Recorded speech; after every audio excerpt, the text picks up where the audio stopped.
Harkemasse Boys koefen met de titel pakken in de haatklasse. Dan moesten ze zelfs winnen van Apeldoorn en moest concurrent Staphorst net winnen van Genemuiden. Een verslag van Frederik Wijma. Arton Musliu kreeg voor de wedstrijd al blommen. Hij speelt zijn 100ste duel voor de Harkemasse Boys. En de start is flitsend, want dit is de 6e minuut en daar staat Robert Stelpstra met de kopbal. Zijn 9e goal voor Harkemasse Boys zet zijn ploeg dus op rozen. En het wordt een heel schot voordat er verhoring komt. Maar daar is dan het schot van Joran Smits in de 42e minuut. Een 2-0 voorsprong voor de Boys. Maar van het Orenveld krijgt het hier dat ex-Staphorst met 2-0 voorstiet en dus geen titelkans. Dit is het begin van de tweede helft.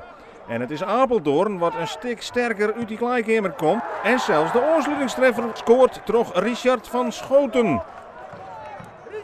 Dan moet de Boys dus sokken zetten. En dat doen ze, want hier is het weer Robert Stelpstra in de 70ste minuut met de 3-1.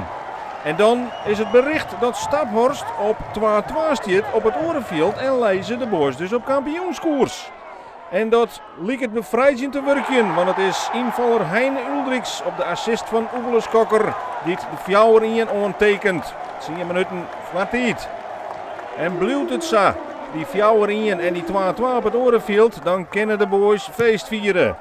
Heine Uldriks liet nog eens even zien dat er wel degelijk scoren kent. Scoort de 4-1. En dus is de stemming opperbest. Maar het is Genemuiden. Staphorst wordt in de 91ste minuut toch 2-3 wordt. En dus is de titel nog altijd net binnen.